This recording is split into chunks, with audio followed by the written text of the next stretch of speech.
Evan's Remains is a story-driven 2D puzzle platformer that was released on Steam in the summer of 2020.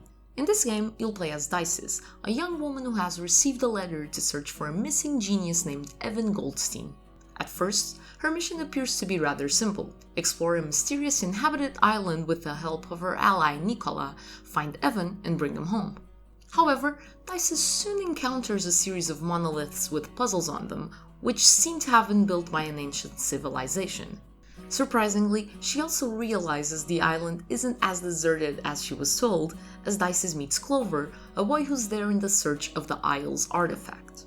Although quite a straightforward premise at first, the mystery thickens as you learn more about Dices, Evan, and Clover's backstories, with the number of questions to be answered quickly increasing as you solve more and more puzzles.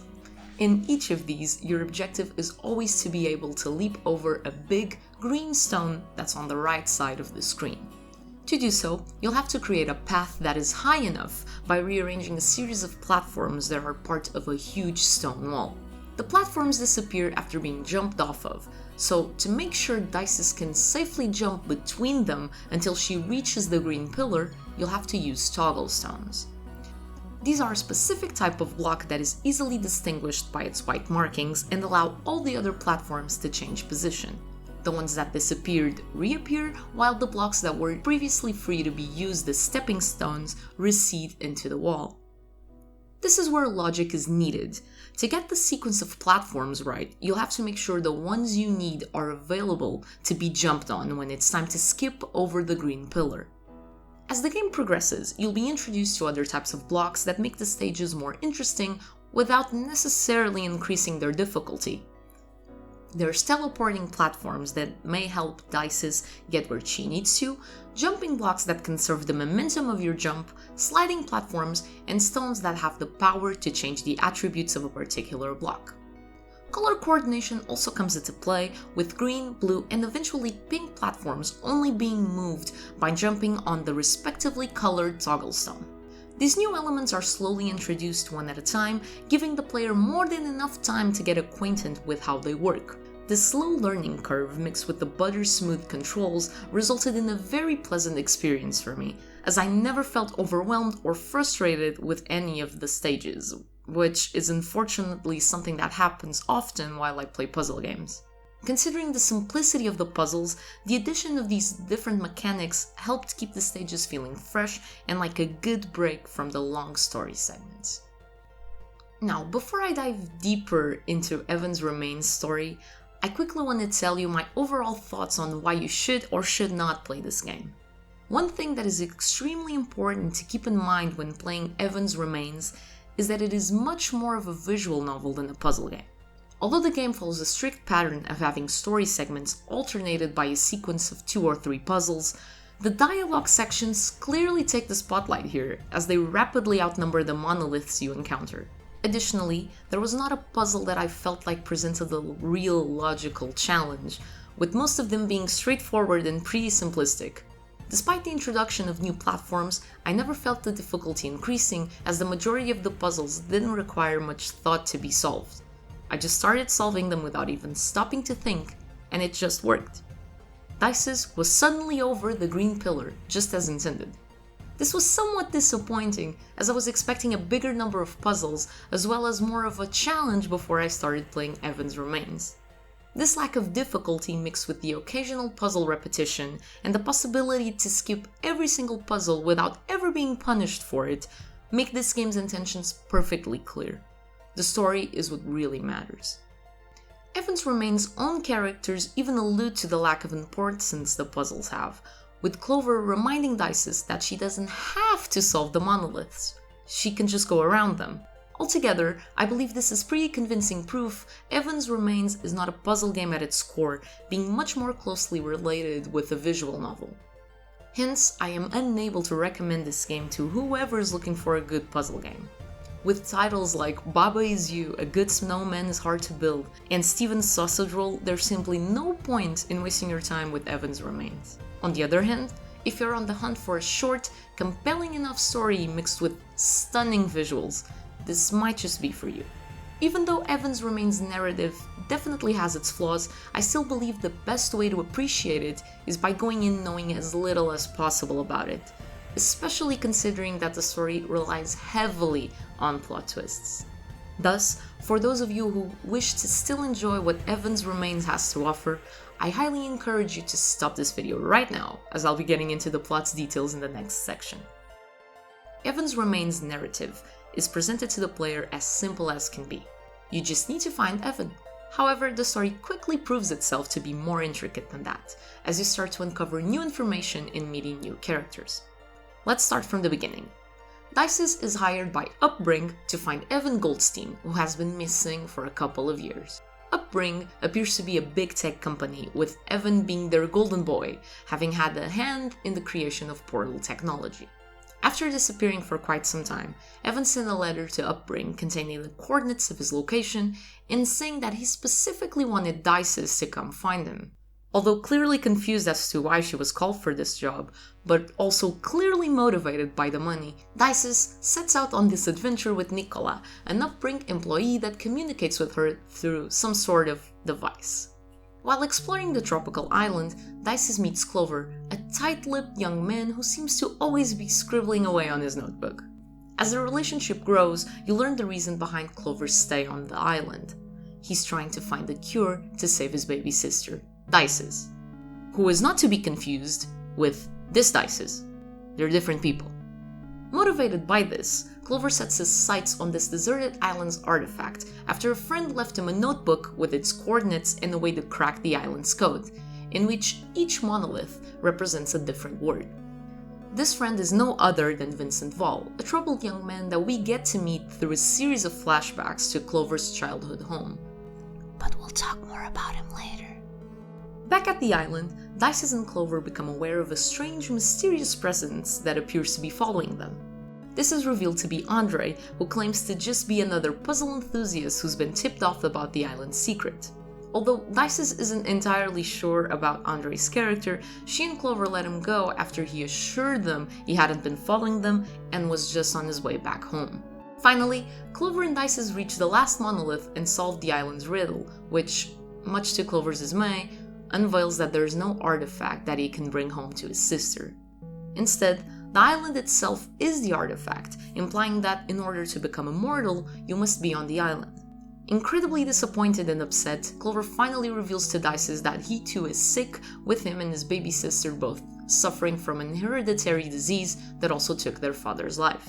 To make matters worse, the illness evolves more rapidly in women, making baby Dices' life expectancy even shorter than Clover's. Obviously, Clover becomes incredibly sad after the discovery of the inexistence of a physical artifact, and in result, walks off to collect his thoughts.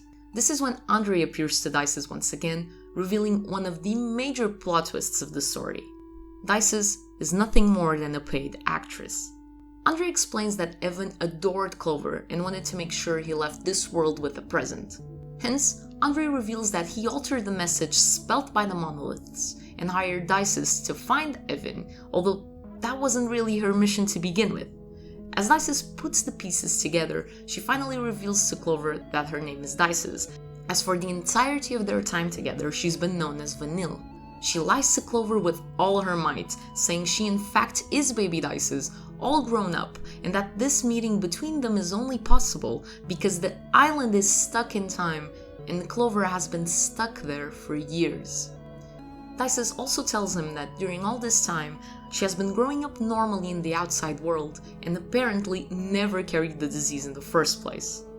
For very different reasons, both Dices and Clover are clearly overcome with emotion, sharing one last embrace before it all fades to black for Clover. After this emotional departure, you're returned to a time prior to the story that just unfolded on the island. Only this time you're playing as Vincent, who had just been kicked out of Clover's house for losing a bet. While strolling through the village, Vincent learns about how much Clover is loved within the community, with a little boy going as far as calling him his best friend. Sadly, while talking to the villagers, Vincent gets to be the bearer of bad news, as he's the one that informs them about Clover's condition, with all of them getting promptly upset over it. Following this revelation, the little boy tells Vincent about the legend of an island that holds the secret to eternal life, tasking Vincent with the job to find it by giving him the notebook that helps decipher the monoliths. With his heart filled with hope, Vincent immediately travels to the deserted island, solving the riddle as he goes, just as Isis did in the beginning of the game. However, this time around the solution is much different, with the message revealing that there's no such thing as an immortality-granting artifact. Feeling defeated, Vincent calls Andre for help, unveiling yet another plot twist of Evan's remains. Evan does not physically exist. In fact, Evan is formed by both Vincent and Andre, with the first being the face and the latter being the brains. Even though they're clearly on bad terms, as Vincent took all the credit for Andre's hard work, they both begin to devise a plan to save Clover and his baby sister. With the understanding that there's no way to accomplish this, Andre comes up with the idea to destroy and rearrange the monoliths, creating an entire new message that would confirm the presence of eternal life on the island. This would help Clover believe that he had saved his little sister and himself, with the hired actress being necessary to really sell the narrative. Although Vincent isn't sure of this plan at first, he eventually agrees under the condition that the actress would be well aware of the job description. In the end, the characters are all standing close to the siblings' graves, paying their respects. As Vincent walks off to meet Dices for the first time, Andre talks to Nicola about the lie he fabricated. As Nicola questioned the convenient timing of Clover's death, it is implied that he was poisoned by Andre when they first met, not having given him the time to succumb to his illness. Andre also reveals the reason why he kept actress Dices in the dark. He wanted her emotions and connection with Clover to be as real as possible. After this talk, Andre is left by himself, staring at the graves, with the eerie feeling of regret in the air. There's no denying the emotional nature of Evan's Remains story, with the impactful plot not only making you feel sorry for Clover and his baby sister's fate, but also leaving the player with questions about some complicated topics. Although at first you're transported to a completely unknown world where the only real characters seem to be Dices and the ever so mysterious Evan, the unexpected addition of the remaining cast quickly turns this story into something much more interesting and complex. As I got to know the compassionate and caring Clover, the lost Vincent, and the morally dubious Andre whilst slowly solving the mystery, I couldn't help but feel at least a bit sad for all of them. Besides the siblings' senseless deaths, you had poor Dices, who was unfortunately misled about the situation, ultimately having to do the performance of a lifetime, lying to a dying man about her real identity. There's also Vincent, the one who appeared to have had it all: money, fame, reputation, power, and still ended up running away from what he had become. Lastly, we have the most antagonistic character of the cast, Andre. Similarly hurt by his past, but clearly more emotionally distant than Vincent, Andre tries his best to do the right thing, empathizing with Clover's predicament and attempting to formulate a plan to at least save his peace of mind. Andre's probably the one I felt most sympathy towards, right after Clover, since even though he had every reason to be bitter and to not help Vincent, Andre was able to see the bigger picture. Even with the ulterior motive of bringing down Upbring, he knew Clover had nothing to do with his work being credited to someone else. Yet, in the end, Andre still remained unsure on whether or not he should regret the huge lie he orchestrated. I find it fascinating that such a short game could be able to construct characters this layered, with a story that barely scratches the surface of some debatable topics. The most obvious one begins with the question of whether a merciful lie is better than the harsher but inevitable truth. In Evan's Remains, we could see that the lie allowed poor Clover to die feeling happy and hopeful about the future, while being blissfully unaware of his own circumstance. At a first glance, there's nothing wrong with this, as it seems to be the most empathetic ending possible, and the threat of Clover discovering the truth isn't really there considering he passed away. However, is it really fair to let someone's last moments be completely fabricated? Is it fair to leave them being completely unaware of their own situation? The answers are tough to find, as well as very personal, which is mainly why I can't find it in myself to deem Andre as the villain. Although morally questionable, he did what he thought was best, having Clover die believing he was the hero of his own story. Another dialogue segment that left me thinking about my own experiences was the speech Higher Dices gives to Clover about the importance of rest and how you can be more productive after unwinding a bit and getting your head out of your work. This is a topic that resonates with me, as I had a fair bit of trouble putting the brakes on my studying hours while in college. The idea that you can sabotage your own work and diminish your efficiency just because you neglected your rest is a topic that deserved the spotlight it got, but ultimately felt like an excuse for the fact we weren't solving more puzzles and were just left with huge story sections as Clover stopped solving the island's riddles. However moving Evan's Remains story may be, it does not come without its shortcomings. As you can see by the amount of time it took me to explain the entire plot, it's long, complicated, tries to delve into too many topics, and at a time becomes too convoluted. Overall, I believe the story to be overambitious for such a short game.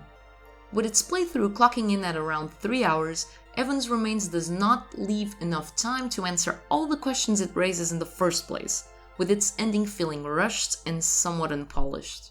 After playing 2/3 of the game, accompanying the plot to its climax, just for it to be all turned on its head in 20 minutes felt extremely unrewarding. The ending itself wasn't as conclusive as I would have liked it to be. I wanted to know more about Elmbrink's past and especially future, particularly considering how Vincent and Andre plan to take the company down after helping Clover. Why even mention this if you never planned on going further with this plot point? It's just a pointless fact that is irrelevant to the story. I also felt similar about Dice's last moments. We see her appear in a portal with Vincent walking up to her to talk about everything that happened. This is a character who has been with you since the very beginning, and you don't even get to know how she feels about having been chosen to fulfill such a terrible goal. Altogether, these occurrences just demonstrate how unexplored some aspects of this game are, and how the plot clearly suffers from them. On the contrary, Evan's Remains story hugely benefits from its amazing visuals, which were always stunning to look at. It didn't matter if it was a dialogue section, a puzzle, or the short run between monoliths. I always had moments where I found myself just looking at the scenery and enjoying every detail. I found the contrast between the island's bright colors and the dark tones of the flashbacks to Clover's house to be pretty clever, as I felt that to some extent it represented the way Clover felt in those places. In the island, there was hope that everything would turn out to be fine, while in his house, Clover had the entire weight of his and his sister's destiny hanging over him. Another thing that I think adds to this were the tally marks on the walls in what I could only assume to be Clover's bedroom. These small but almost missable details elevated Evan's Remains' storytelling, creating a more engaging environment. The intricate soundtrack also complements the game perfectly, always swiftly shifting with the tone of the plot. The track changes were never jarring, with more happy tone songs taking part in Evan's Remains' most laid-back moments. On the other hand, tracks with a more ominous feel accompanied the times that foreshadowed what was to come. Although not all 24 tracks are unforgettable, there were some that went together with the visuals created some remarkable moments. In particular, the section with the orange flowers stuck with me, as the happy and relaxed track is quickly replaced by something more ominous once Andre makes the big reveal to Dices. All in all, it is incredibly obvious that a lot of work and thought was put into the aesthetics of this game, making it a beautiful sensory experience throughout the entire playthrough. Unfortunately, following such a gorgeous experience, the last thing I was expecting was a post-credits scene to ruin it. After the unskippable credits roll, you are presented with the gift for the Kickstarter backers that helped this game come to life. In it, some new characters appear next to Vincent to read some messages that I assume had been written by the backers. This was extremely jarring and quickly distracted me from whatever feelings Evan's Remains story had left me with. Considering how confused I was, I went to search about the little blonde girl and the pirate Vincent meets in this section, only to find out one is a Twitch streamer and the other is an actress. Why? Again, why? It just felt so intrusive and pointless. I get that the dev would want to give something back to the people who supported Evan's Remains, but frankly, this wasn't it. Perhaps a good solution would have been to have the backer's messages intertwined with the credits themselves, maybe making the unskippable credits at least a bit more interesting. As I said, I understand wanting to give something back to the people who supported you, but it can never be at the game's own expense. So, unless you wish to get every Steam achievement, I say turn the game off as soon as the credit starts. Overall, I describe Evans Remains as a short and sweet experience that, depending on what you're looking for, might be worth your time. The visuals are incredibly beautiful, accompanying a story filled with twists and turns that will leave you wanting more. Unfortunately, that is also one of Evans Remains' biggest flaws, as the plot felt somewhat unfinished and unsatisfying. Even so, I'd say the ride to the climax is more than pleasant enough, with the engaging characters that you wish to see thrive in their own particular ways. Although extremely simple, the puzzles are a nice addition, feeling like nice breaks from the long dialogue sections. Regardless of its flaws, Evans Remains still makes for a short but entertaining playthrough with something to offer. I'd recommend this game for its story and aesthetics, but never for its puzzle segments, as Evans Remains' actual gameplay seems to have been neglected since its inception.